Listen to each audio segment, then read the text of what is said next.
CGTN, China Global Television Network.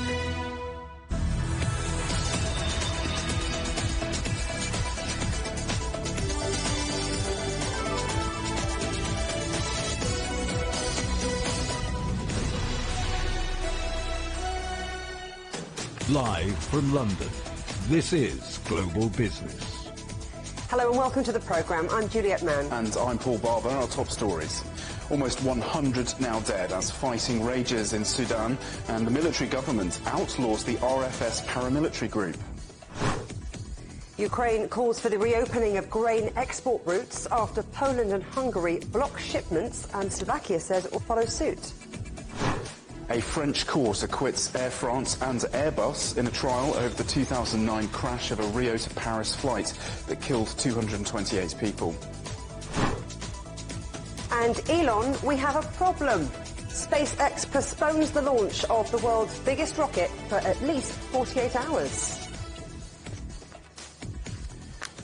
Well, explosions continue to rock Sudan's capital, Khartoum, as fighting between the Sudanese army and a paramilitary group rage for a third day. Sudan's army chief says the Rapid Support Forces is a rebellious organisation and has ordered for it to be disbanded. Clashes in Khartoum have killed nearly 100 people, with many more injured, as intense combat continues, dashing hopes of a peaceful transition to civilian rule. Well, Naba Mohideen joins us now from Khartoum. Naba, the Rapid Support Forces has been declared as a rebel group by the ruling council. What importance could that have, and has there been any reaction?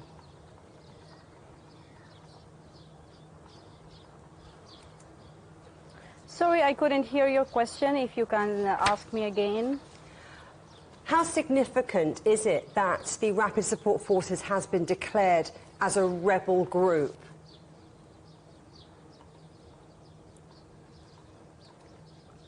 Actually, yes, the military declared the Rapid Support Forces a rebellious group, and actually this description is flaring the war and the battles on the ground right now, because the Rapid Support Forces is or have these troops have some legislations on the on Sudanese armed forces laws and parliament given by the ousted President Omar al-Bashir. But after this description, escalation has risen in the capital, and the death toll is rising, because everybody is trying to prove that he has the right to control the power and he has the right to defend Sudanese people's interests. This is against the logic, because Sudanese people's interest is to stop the war and to stop the chaos, and of course to preserve lives as much as possible. Right now on the ground there is fighting erupting everywhere. We can see smokes and burnings and explosions everywhere, and Air Forces also is using heavy weapons. So describing each other with rebellious or giving any kind of description right now is not helping in calming the tensions. It's fueling the tensions, making everybody sticking with their opinions and stances, and of course it's fueling the bad situation and the deteriorating humanitarian situation on the ground. Now, but you talk about this bad situation. What is the humanitarian situation in Khartoum right now? Because we hear that there's a bottled water shortage and people are fleeing the capital. Yes, Juliet, the humanitarian situation is really bad and deteriorating, and I can't describe it enough with enough words, because even the dead bodies and casualties out of this flaring conflict cannot be evacuated from houses and streets and buildings. It's really bad situation, and it gives Sudan bad memories about war that people want to overcome it over the years by going on peaceful demonstration and revolution. The humanitarian situation is bad. Patients cannot go to hospitals, and the stuck patients cannot go out of hospitals. Pregnant women cannot even see doctors. Newborns are suffering. Everybody is suffering. People are stuck in their houses like war hostages, and they can't even get food, water, and there is no electricity in the whole country. country. So the situation is really bad. And yes, there is a ceasefire after UN appealed to the two sides to provide 3 years of ceasefire, but it's not 100% successful, and it's still risky. People are so worried and are staying in our homes without any help or support by anyone. Naba Mohideen in Khartoum, thank you very much for that update. Well, let's now get the international and regional picture more broadly now from our correspondent in Cairo, Adel El-Marouhi. Adel, I don't know if you heard Naba speaking just then, but a really desperately worrying situation in Sudan. Egypt has offered to mediate in the conflicts. How's that working out? Well, Egypt and South Sudan both have offered to mediate, and it has not yielded any results, at least not officially yet. Egypt is known to have a very strong ties with the Sudanese military led by General Abdel Fattah al-Burhan.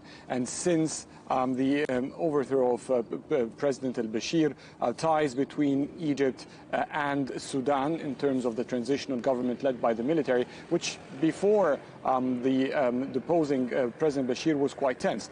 But the ties between Egypt and the military command in Sudan has been quite strong and actually growing, seeing cooperation between the two growing in numerous fields. So Egypt's mediation could be effective in terms of trying to convince the armed forces and General Burhan in a number of terms, but it might not be as effective when it comes to dealing with Hamdati, the leader of the RSF forces. And that's basically where the challenge comes for Egypt, because it cannot, from its political stance, be unbiased in that talks, because history throughout the previous few years show that the Egyptian leadership is strongly biased and supportive to Abdel Fattah al-Burhan, the leader of the military transition. So, Adel, in addition to those individual powers like Egypt and South Sudan, regional organisations such as the Arab League, the African Union and the trade bloc IGAD, they've all called for a ceasefire in Sudan. How much sway do they have? Well, when it comes to the Arab League, there is quite such a power, because the Arab League with its member states both would end up to be supporting different sides within Sudan, and that if they work together to maintain a truce to convince both the paramilitary RSF forces and Abdel Fattah al-Burhan's armed forces of the Sudan, they can persuade them to maintain what is appearing to be a kind of a truce, not official in terms of actual implementation. But if that happens, they have the power to push for that and then for talks. The Arab League also has spoken with the deposed Prime Minister Abdullah Hamdok, trying to get a rally support from the civilian powers in Sudan to support whatever talks they are trying to pave the road to. So currently what is prime concern is to maintain truce and cease all kinds of hostilities, and then hopefully make all rival parties, whether it's the armed RSF and the armed forces, along with the civilian forces, to sit together and plan a new transition. But with the fighting ongoing and breaking out tremendously, as you've mentioned, about 100 have died so far, civilians and military personnel, in a kind of a chaotic crossfire and bombarding that's taking place across Sudan. It is hard to see that reverse quickly into talks. So it will take time for the talks to take effect. But first, maintain truce is what establish a lasting truce is what all the regional powers here are concerned with. Okay, Adel El-Marouhi from Cairo, thank you very much. Ukraine is calling for the reopening of food and grain transit via Poland in talks being held in Warsaw.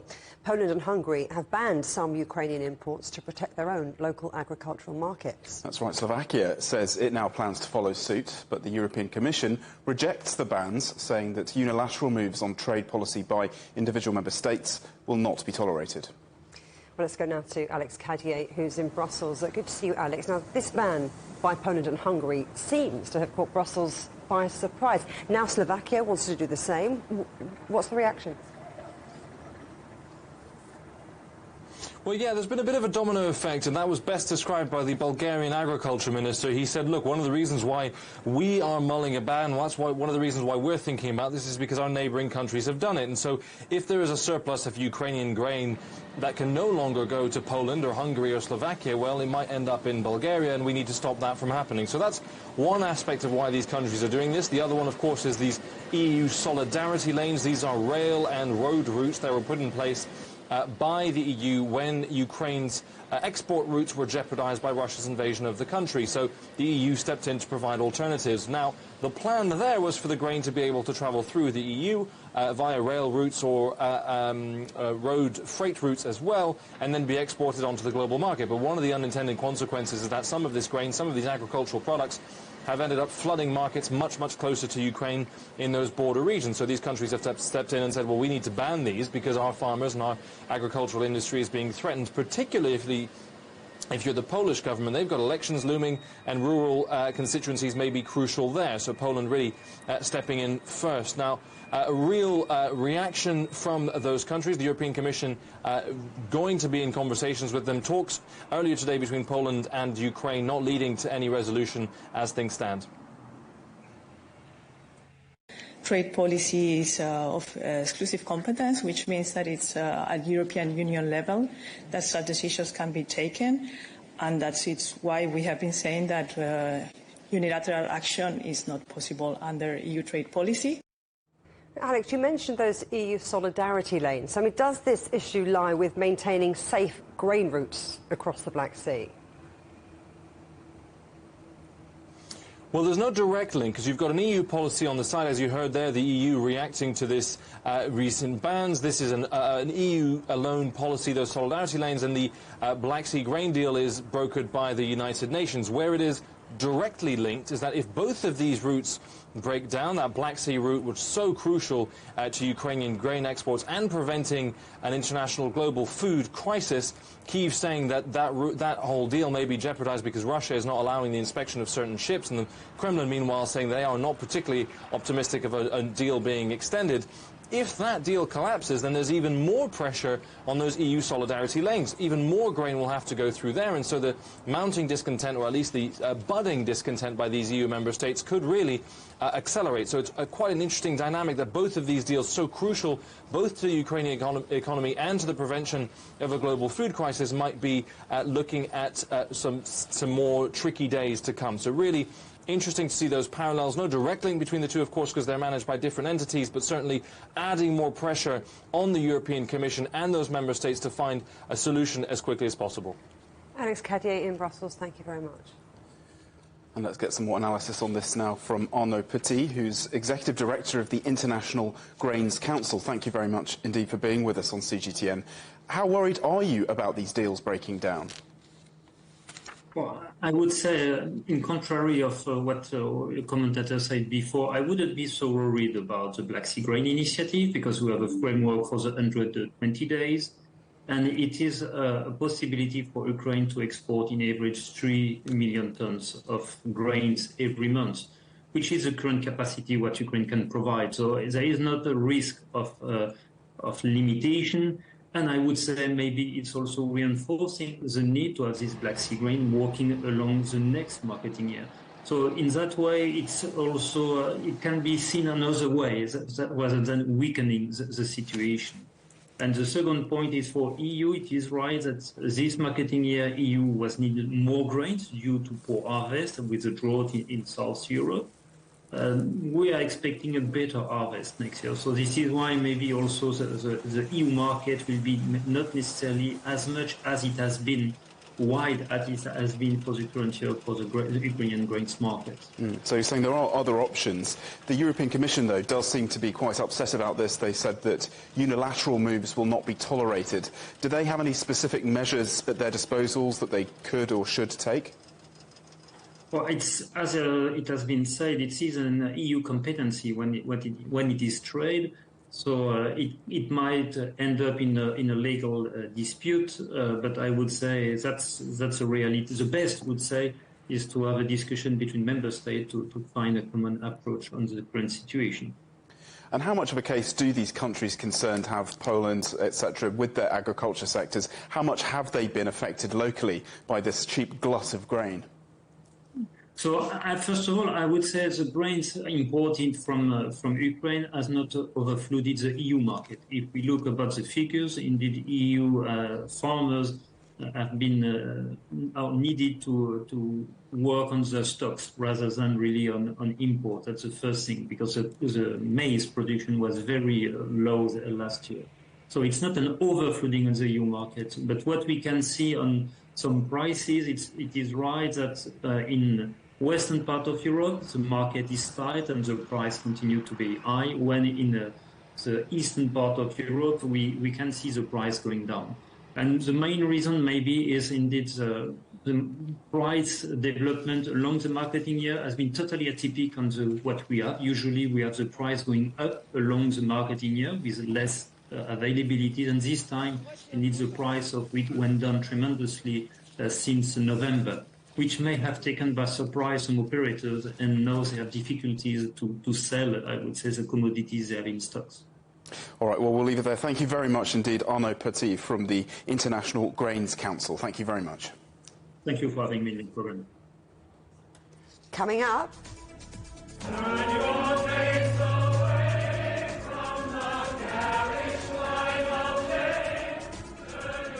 The Phantom bows out. We're live in New York.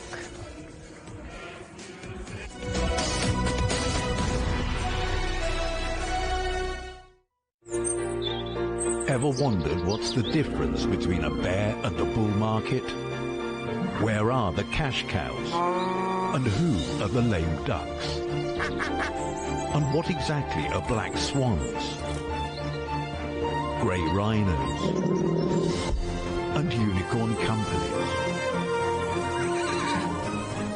Make sense of it all with Global Business, only on CGTN.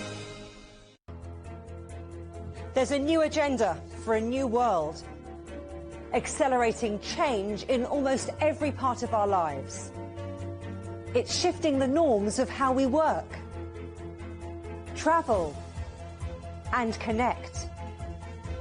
How we think, interact, and develop.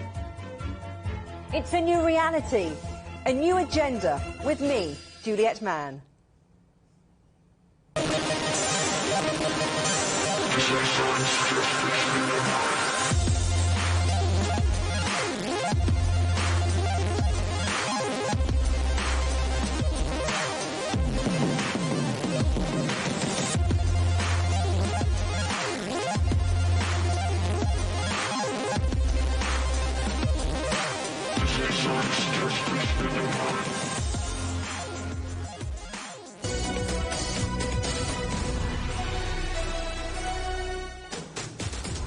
And welcome back to Global Business Europe. Air France and Airbus have been acquitted on all charges relating to the 2009 Rio de Janeiro to Paris plane crash.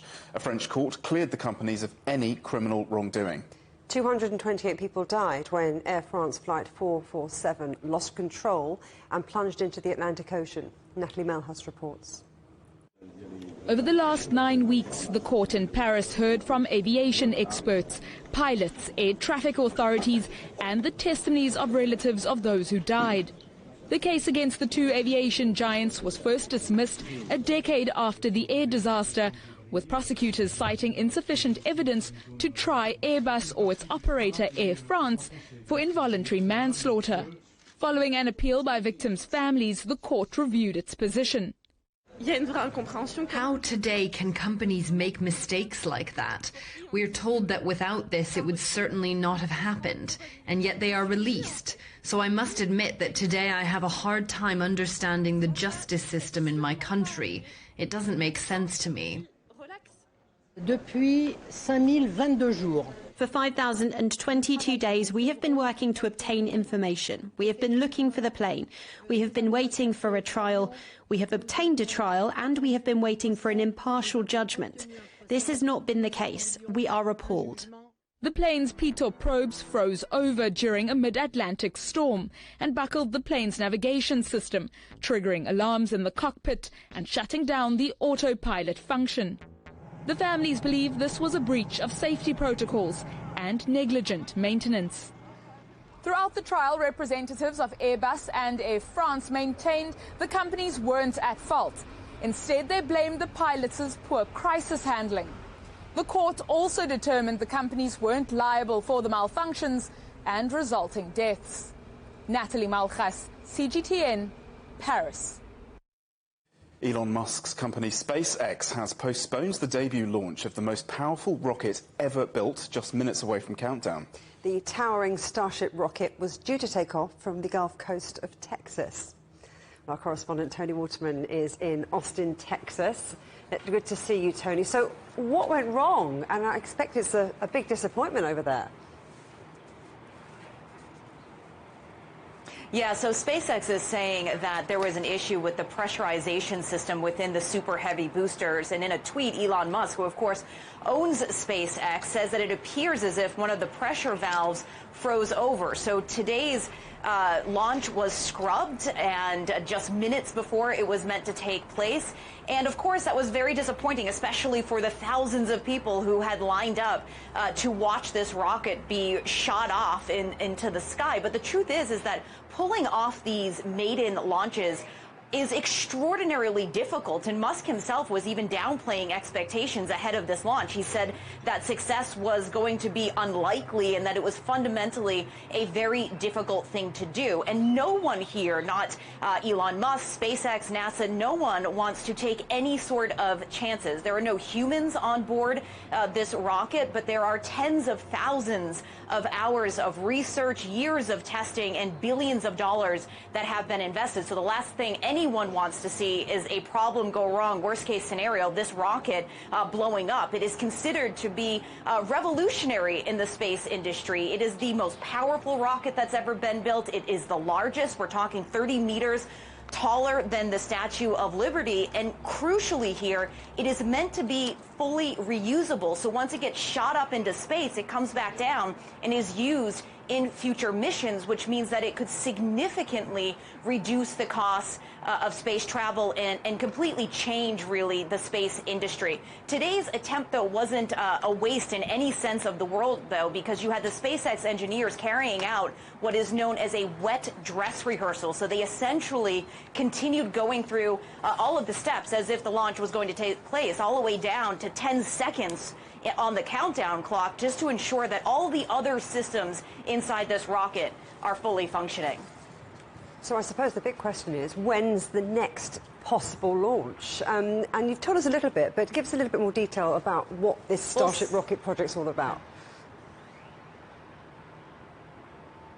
Well, SpaceX says that they are going to need at least 48 hours to not only sort this issue, but to get this rocket once again ready to be launched. So we're looking at Wednesday now at the earliest. But you're right, this Starship program is immensely consequential, not just for the future of SpaceX, but really for NASA's ambitions for human exploration. SpaceX has won billions of dollars in government contracts over the last couple of years, and they are going to be ferrying astronauts and cargos back up to the moon as part of NASA's Artemis program. The last time an American was on the moon was in the early 1970s. So this is really consequential when it comes to that. Space has also become, as you know, the latest frontier when it comes to competition between global superpowers, most importantly the United States and China. So this program is seen as an edge for the United States. But for Musk himself, the Starship program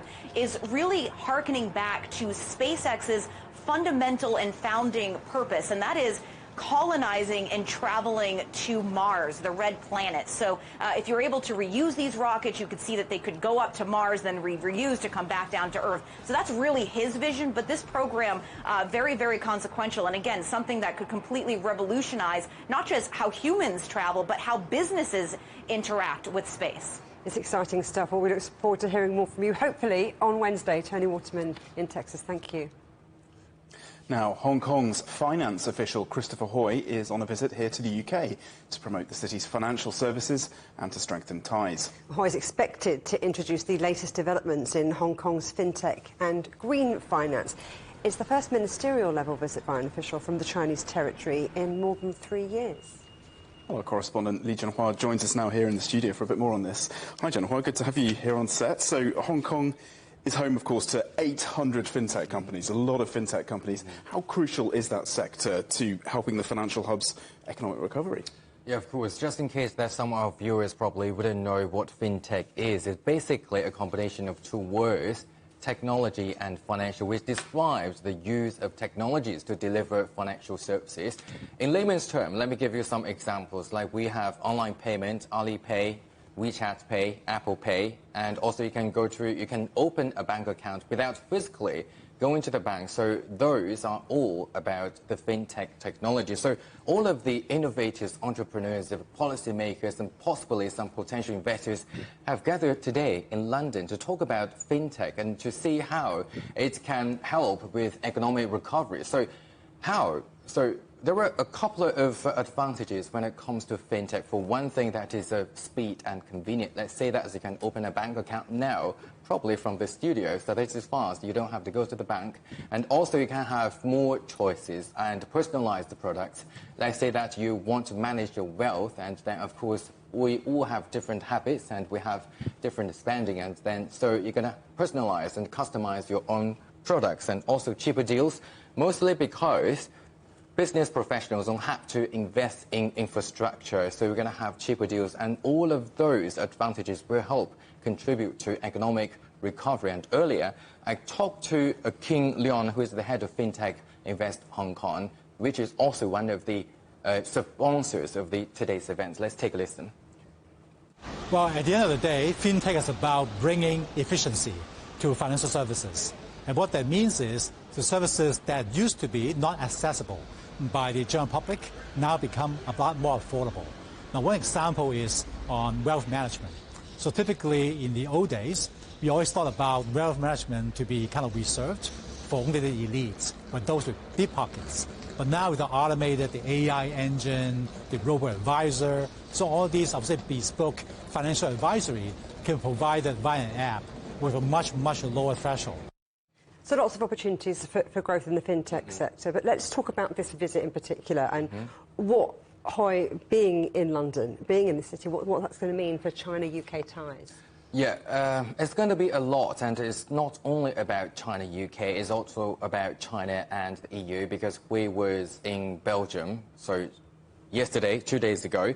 So it's about building or strengthening the economic ties between China and the UK in general. And we know, as you said just now, it is the first ministerial level of visits by a Hong Kong official in 3 years. And Hong Kong just came out of the pandemic, the restrictive measures that have been slammed on the city. And we know that what Hong Kong wants. Hong Kong, this visit follows the Hello Hong Kong campaign to woo back visitors and potential investors. That is what Hong Kong wants for this visit. And what the EU or UK want from this, and what can Hong Kong provide? That is the issue. So we know Hong Kong and London, they are both the financial centres of the world, and we also know that back in 2018 and 2019, the London-Hong Kong Stock Connect was established. So it was a big thing for the financial world. And what Hong Kong can provide, according to King Leon, the person that talked to this morning, that Hong Kong can provide digital assets, especially this year that Hong Kong rolled out this very brave Embrace Digital Assets Wholeheartedly campaign, so that Hong Kong, and King Leon gave me this figure, that in March and April, it's just 1 month and a half, there were over 200 digital assets related events in Hong Kong. And it was more important that Hong Kong could be a portal for the UK to get access to the Chinese mainland and Southeast Asia. Interesting stuff. Thank you very much, Li Jianhua. Thank you for that. Yes, thanks, Jianhua. Well, as Jianhua was just talking about the Hello Hong Kong campaign, the city has unveiled a promotion campaign that will include 500,000 free flights to lure back visitors and investors as the financial hub recovers from the pandemic. Our correspondent Anne Cheng reports from Hong Kong. Hong Kong has been hosting the World of Winners campaign, in which free air tickets are given out to encourage people to travel to Hong Kong, especially following the lift of pandemic restrictions. These tickets, about 500,000 in total, are tied to local carriers Cathay Pacific, Hong Kong Express, and Hong Kong Airlines. And since March, tickets have started being distributed in different ways, like lucky draws or buy one get one free, or games. Around 135,000 tickets have been distributed to Southeast Asian tourists last month, while 140,000 tickets are allotted for travelers from the Chinese mainland. Now, from now till the end of the month, Hong Kong's flagship carrier Cathay Pacific will distribute 110,000 round-trip tickets in 2 phases. The first phase just began from Monday to Sunday. Over 80,000 tickets will be given out to lucky draw winners to fly to Hong Kong from 14 mainland cities, including Beijing, Shanghai, and Chengdu. Travelers from Shanghai will get about a quarter of that quota. As for the next phase, that's from next Monday to Sunday, and people can win tickets to travel from Hong Kong to 26 overseas destinations, including the United States, Canada, and France. According to provisional figures from the Hong Kong Tourism Board, visitor arrivals in Hong Kong exceeded 2 million in March for the first time since the pandemic began. That's about 68% more than the previous month. So the numbers do show improvement. Tourism Board Chief Dane Cheng had said a couple of weeks ago that the tourism industry is recovering, with the number of mainland tourists returning to about 45% of pre-pandemic levels, while East Asian tourists are at about 60% of pre-pandemic levels. The next big holiday would be the mainland's national holiday in May, when Hong Kong will be expecting more tourists from the mainland. Ann Cheng, CGTN Hong Kong. Shares in IT services provider Infosys fell double digits and sparked a sell-off in IT stocks following the firm's weak quarterly results and forecast. The company's outlook spooked investors about the health of the Indian IT services sector as demand in the United States and Europe slumps over broader recession fears. Chinese liquor company ZJLD Group is looking to raise $800 million in a Hong Kong initial public offering. The listing is the largest in the financial centre so far this year. The group, which has the support of US private equity, makes Baijiu, a colourless distilled spirit, popular all over China. I'm with Paul. It is delicious. China's housing market, meanwhile, continued to recover in March, driven by pent-up demand after the COVID-19 pandemic, as well as policy initiatives. China's National Statistics Bureau said prices of new homes in first and second-tier cities increased at a much faster pace than in February, while third-tier cities maintained the same pace. The Chinese central government made boosting demand a key policy for the real estate sector at the start of this year. Over 110 cities have loosened their home purchasing or mortgage requirements in the first 3 months. Melbourne has overtaken Sydney as Australia's most populous city for the first time since the 19th century gold rush. It's due to urban sprawl and international migration, plus a boundary change which expanded the city limits. Latest government figures show more than 4.8 million people live in Melbourne. That's 18,000 more than in Sydney. Business confidence among the UK's chief financial officers has seen its sharpest rise since 2020. A survey by the professional services firm Deloitte showed increased optimism as concerns over energy prices and Brexit eased. Such a swing in confidence hasn't, though, been seen since the COVID vaccine rollout, but despite the uptick in mood, finance bosses still reported feeling risk-averse. Well, US House Speaker Kevin McCarthy has outlined a new debt limit negotiating proposal at the New York Stock Exchange. It comes as the federal government edges closer to hitting the ceiling of what it's allowed to borrow. John Terrett's in New York, and he's going to give us a bit more detail about this. Great to see you there, John. Tell us a bit more. What did Kevin McCarthy have to say? Yes, thank you, guys.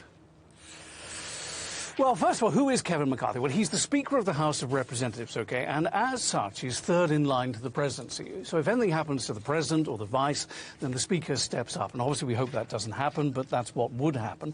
And you remember him because we talked a lot on this programme in January about the time that he needed 15 rounds of voting from within his own party in order to get him confirmed as the Speaker of the House of Representatives. So that's how you probably know the name.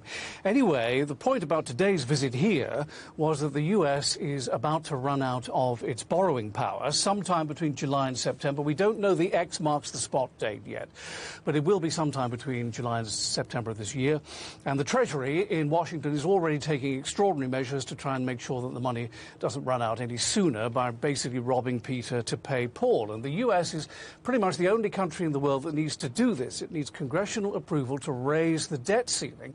All other countries just raise it as they need to, but not here. So Kevin McCarthy comes here today, and he went to the 6th floor. I'm on the 2nd floor. He went up to the 6th floor, beautiful ballroom up there, and delivered a 30-minute speech, a sort of manifesto, really, for what the Republican Party, which controls the House but not the Senate, is looking for in terms of being able to raise the debt ceiling. So here's what he said. First of all, he's announced that the House, which he's in charge of, will vote in about 6 weeks' time to raise the debt ceiling for 1 year, which means it'll have to be renegotiated in the middle of the 2024 presidential election. He's also talking about rowing government spending back to where it was 2 years ago. He's talking about ending federal food benefits for adults who don't have children or parents that they are dependent on or dependent on them. And he's also calling for reform of the process by which energy projects, by which he really means drilling for oil, the process by which those are given permits. So those are the things that he laid out today. The House bill is likely to pass when it comes up in about 6 weeks' time, but it will never pass the democratically controlled Senate. And so now the clock is ticking between now and sometime in the summer, July to September time, when the US is quite likely to run out of the ability to borrow any more money. And although normally, I mean, he said today that it was unthinkable that they wouldn't raise the limit, but I think he is setting up for a very, very bitter, very, very nasty fight with the Democrats all the way down through the summer holiday season here. Guys? We're going to hear more from you from that, I know. But let's talk about earnings season, because that's begun. So what can we expect this week? Yep. Yeah, Friday got underway. Big banks doing very well. JP Morgan Chase, which is the really big one, pretty much the only one that anybody really talks about. Citigroup, which you know all over the world, huge behemoth of a bank. And Wells Fargo, which is much more of a Main Street or a High Street bank here, all doing very, very well indeed. What we don't know is how much they did better because of the regional banking crisis, which is still lurking in the background. We simply don't know that. Anyway, this week, financial earnings continue with other big banks like Morgan Stanley and Goldman Sachs. And on Thursday, we'll hear from American Express, which I grant you is not really a bank, but it's a major, major financial institution. Today we've heard from State Street Bank, which is, I think it's a sort of semi-regional bank, really. It's based in Boston in the northeast of the country, and their shares are down 10% after their profit was a big miss because of the reduction in fees it's been getting as a result of the banking crisis or the banking issue that is going on. Later this week we hear from Netflix, the king streamer in the world, IBM, known as Big Blue. Tesla, of course, has been cutting its prices a lot, so what will the margins be when they announce their earnings on Thursday? Wall Street will be looking. And then the regional banks begin rolling out now over the next couple of weeks, and I'm telling you, folks, this banking issue is not over yet. Just have to watch this space. It's just that no one is talking about it really at the moment. We have to wait and see what the regional banks actually turn in with their profit and losses as they report them. Well, you know, that's the company news, and I know how much you love a good show, John. It's the final curtain call for Phantom of the Opera on Broadway. We're just going to take a little listen in. Well, you know me. Oh, yes.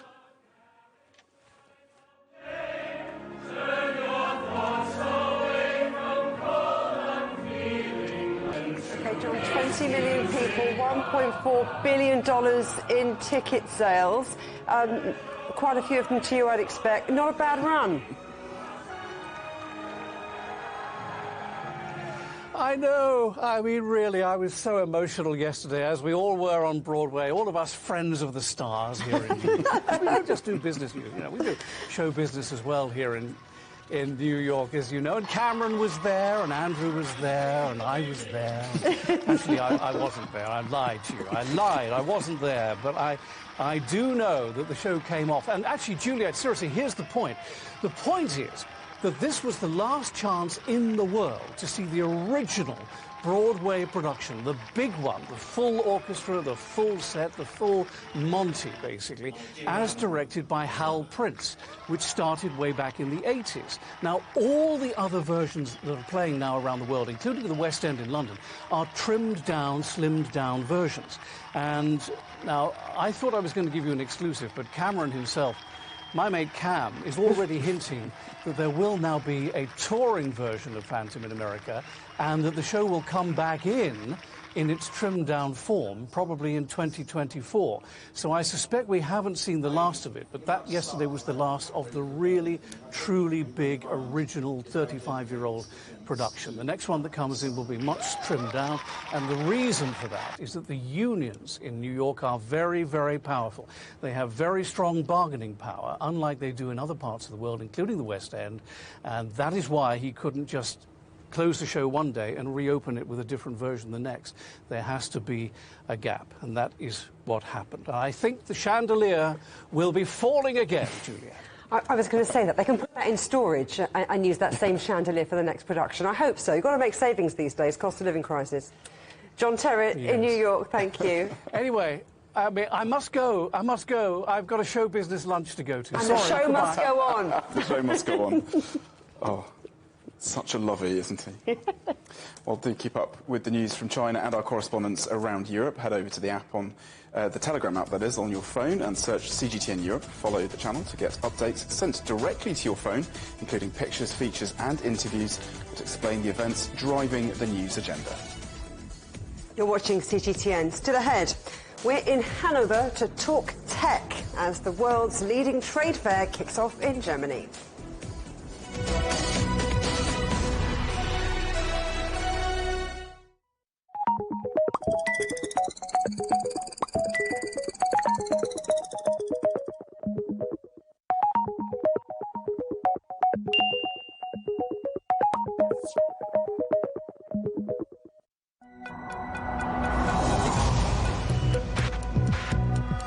Each day, there are millions of stories. Each one can open new perspectives, new possibilities. Wherever you look, we are there. To see, discover, explore. We put the pieces together to find what really matters to you. All around the world, all around the clock. Our reporters are at home across the globe. From our headquarters in Beijing and production centers in Washington, Nairobi, and London, China Global Television Network. Stories from across the globe, reaching people across the globe. CGTN. See the difference. Facing the unknown is always difficult. In a world in turmoil, it's easy to lose orientation. But when the storms come, we have to see the possibilities. Reinvent. Find new opportunities. Discover a path forward. CGTN. See the difference. What do we mean when we talk about the difference? Brazen axe. The difference is in the detail, the background, Defense ministers from the wider angle and perspective of every story. Wherever the story may be. CGTN. See the difference.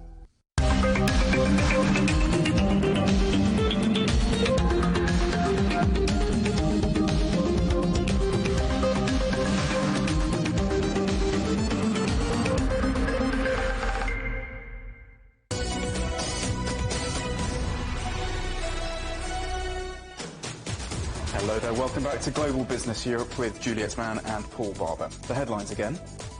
Ukraine calls for the reopening of grain export routes after Poland and Hungary block shipments, and Slovakia says it will follow suit. A French court acquits Air France and Airbus in a trial over the 2009 crash of a Rio to Paris flight that killed 228 people.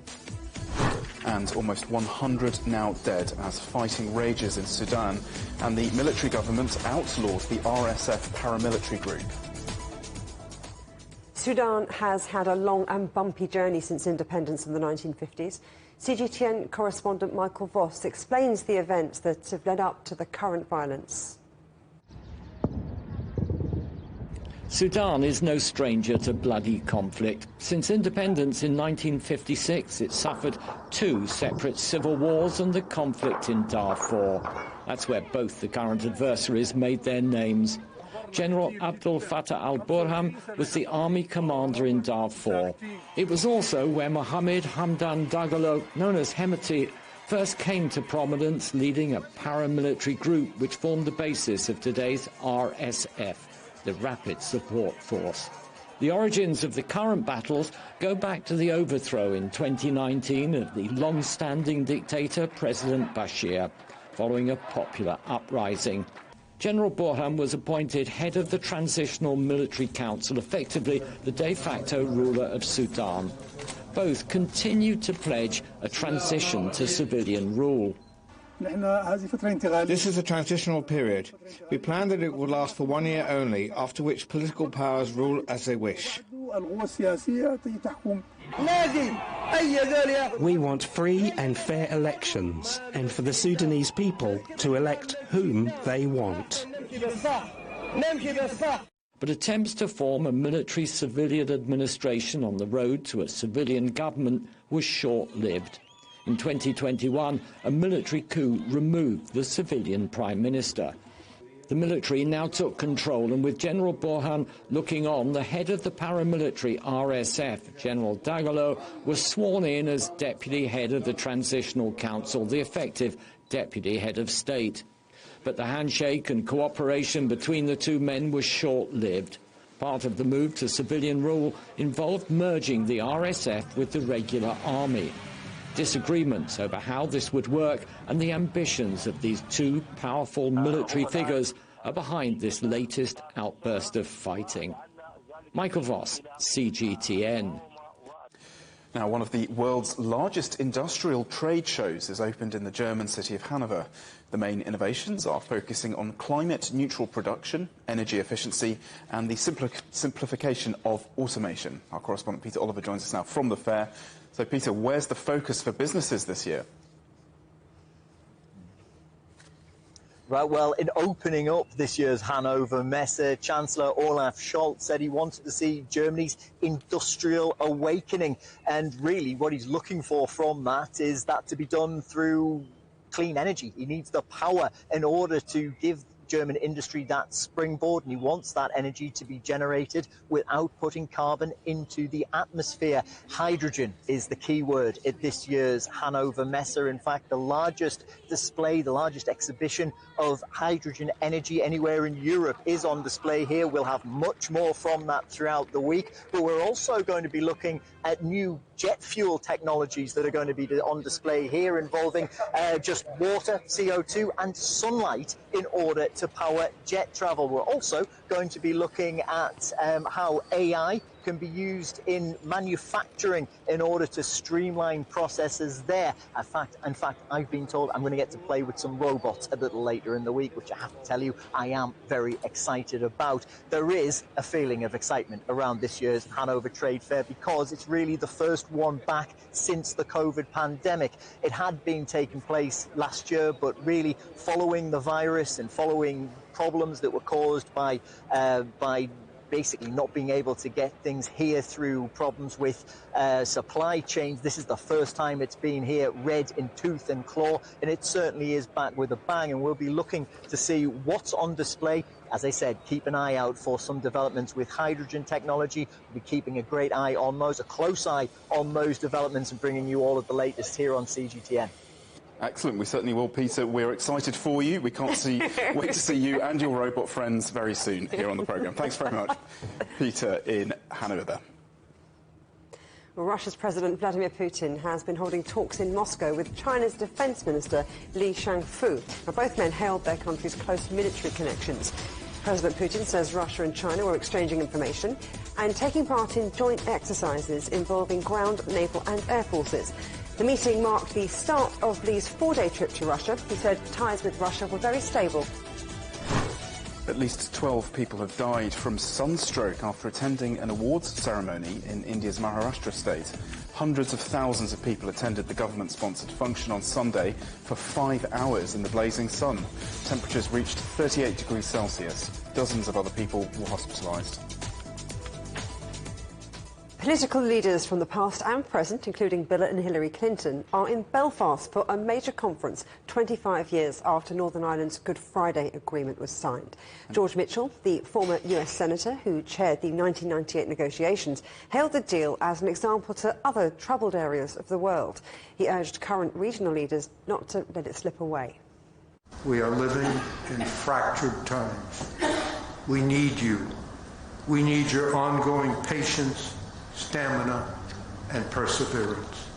We need people who believe, who know that the possible does exist within the impossible. Don't let it slip away. And still to come here on CGTN. Can Japanese gaming giant Sega catapult Angry Birds higher? We're plugging into the global gaming market after the break.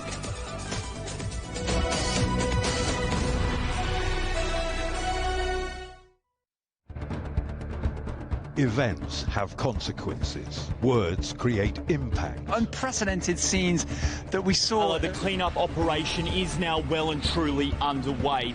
Parts of southern Europe remain in a state of emergency. Context gives meaning. People make history.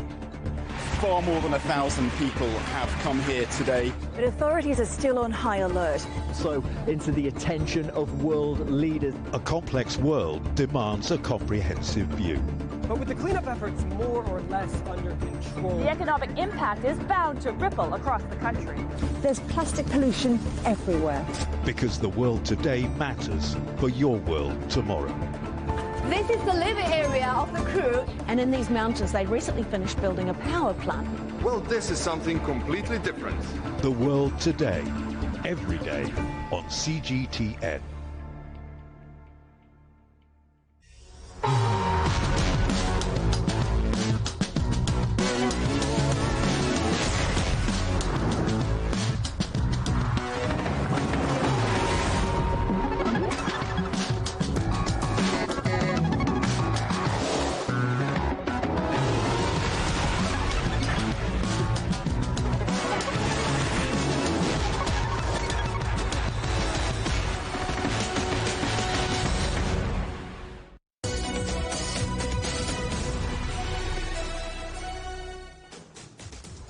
Welcome back to Global Business Europe. Now, the makers of Sonic the Hedgehog have made a bid for the firm behind Angry Birds to expand its presence in the mobile gaming market.